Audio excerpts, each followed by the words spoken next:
They thought it would be funny. They thought a poor, quiet girl would walk on stage and embarrass herself. They thought she would break down, stumble, and confirm the cruel labels they had slapped on her. But that night, in a crowded school gym, her voice rose and every single person who laughed at her fell silent. And none of it would have happened without a struggling single dad and his son who refused to let her give up. Introducing David and Ethan. David Miller wasn't a man who had much in terms of money. But in terms of heart? He was wealthier than anyone in Maple Creek. Life hadn't been kind to him. His wife, Hannah, had passed away when their son Ethan was only 6 years old. David had been left with a broken heart and the enormous task of raising a child on his own. By day, he worked at Jensen's auto shop, fixing engines and scraping his knuckles raw. By night, he waited tables at the local diner, often coming home past midnight. Sleep was a luxury, but David never complained. Every choice he made was for Ethan. Ethan, now 13, was thoughtful and observant. He didn't have fancy clothes or the newest gadgets like some kids at school, but he had something better: empathy. He saw people. Really saw them. And that would make all the difference. Introducing Lila. Across town, in a small apartment with peeling wallpaper and a leaky faucet, lived Lila Carter.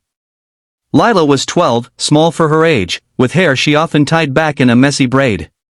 She had one pair of jeans that were slightly too short and a faded yellow dress she wore when she had nothing else clean. Her mother, Rosa, was kind but sickly. Chronic illness had stolen her energy and kept her from steady work. She picked up sewing jobs when she could, but the money barely covered rent and medication. Lila's father? Gone. He had walked out when she was a toddler and never came back. The absence left a hole in Lila's life she rarely spoke about. Because of her circumstances, kids at school saw her as different. And in middle school, different often meant target. The teasing and the dare. It started like most days: whispers when she walked into class, muffled laughs when she pulled out her old notebook, rolled eyes when she sat alone at lunch. But things took a cruel turn when posters went up for the annual talent showcase. One of the boys at Lila's table, smirking, said, "Hey, Lila, you should totally sign up. Show us your skills." The group laughed. Another chimed in, "Yeah, maybe she can sing. Or, croak like a frog." Lila felt her throat tighten. I don't sing," she murmured, wishing she could disappear. "Oh, come on. It'll be hilarious." "Do it," they jeered. By the end of lunch, the joke had spread. Kids whispered that Lila was going to sing at the showcase. Some even started placing mock bets on how fast she'd run off stage. That night, Lila sat on her bed, hugging her notebook. Inside were lyrics and little song fragments she'd written over the years, songs her grandmother had inspired her to create before she passed away. Lila loved music, but she'd never dared share it. Now, she faced a cruel choice: refuse, and endure endless teasing, or go on stage, and risk humiliation. The first connection. The next day, as Lila sat quietly under a tree sketching music notes in her notebook, Ethan approached. "Hey. You're Lila, right?" She looked up, startled. "Yeah. I'm Ethan. I noticed you signed up for the talent show." Her face turned pale. "I didn't sign up. They did it, as a joke."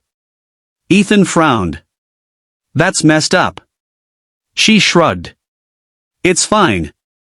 I'll probably just fake being sick that day." He studied her for a moment. Then he asked, "But, do you actually like singing?" Her eyes flickered with something fear, but also longing. "I used to. My grandma taught me songs. But nobody wants to hear me."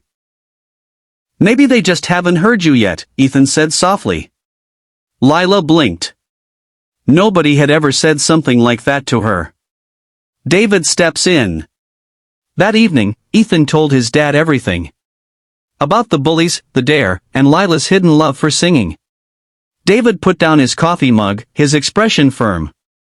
"Son, do you know what happens when good people stay silent while others are laughed at?" "They keep hurting," Ethan said quietly. "Exactly," David nodded.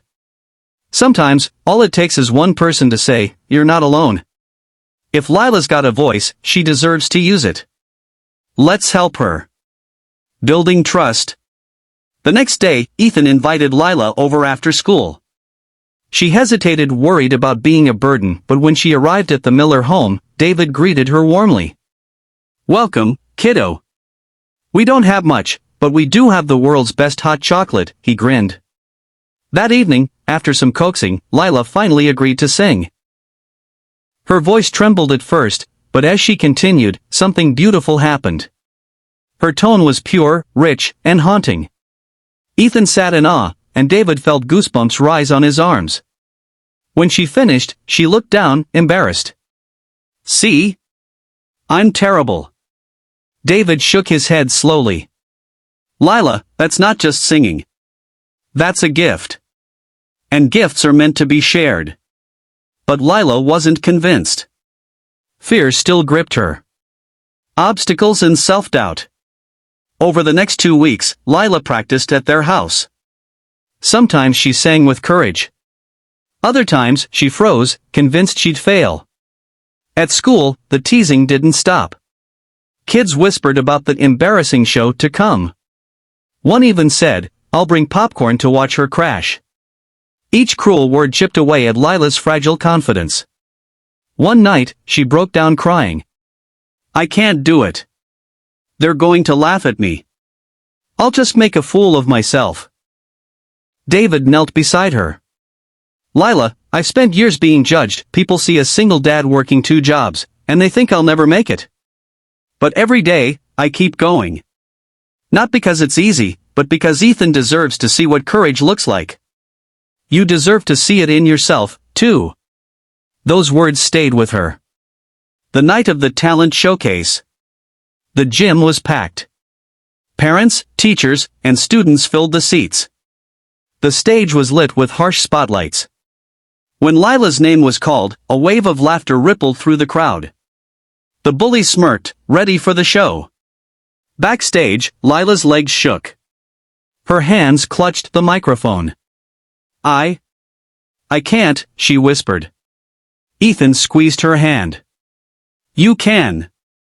And even if no one claps, I'll be clapping the loudest."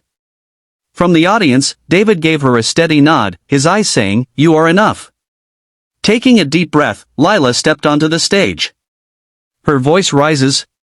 At first, whispers and chuckles echoed from the crowd. But the moment Lila opened her mouth, everything stopped. Her voice flowed like honey, rich and aching with emotion. She sang of longing, of hope, of not belonging but still daring to dream. The gym fell silent. Teachers froze, stunned. Parents leaned forward. Even the bullies sat slack-jawed. With each verse, her confidence grew. Her voice filled every corner of the room, strong and unshakable. By the final note, the entire gym erupted to cheers, clapping, even tears. A standing ovation. And Lila, breathless and wide-eyed, finally believed what David had told her all along: she had a gift. Aftermath, redemption. After the showcase, students swarmed her, not with mockery, but with awe. Some apologized. Others begged her to sing again. But the moment that mattered most was when she found Ethan and David waiting. "You did it," Ethan grinned. David put a hand on her shoulder. "Lila, never forget this. They laughed because they didn't see your worth. But you showed them. And now, they'll never forget your voice." Years later, epilogue. That night changed everything. Lila continued singing, joining the school choir and later pursuing music with fierce determination. Her mother, though still battling illness, cried tears of joy seeing her daughter shine. And through it all, she never forgot the single dad and his son who believed in her when no one else did. Because sometimes, all it takes is one act of kindness to change a life forever. Final message. And maybe, just maybe, that's what we're all here to do. To see people when they're invisible. To stand beside them when the world wants them to fall. So the next time you see someone struggling, remember Lila's story. Be the reason someone finds their voice. Call to action. Speech balloon, tell me in the comments, what did you feel when Lila finally sang? Did it remind you of someone who once believed in you? Thumbs up, don't forget to like this video, share it with friends, and subscribe to Be Kind Always.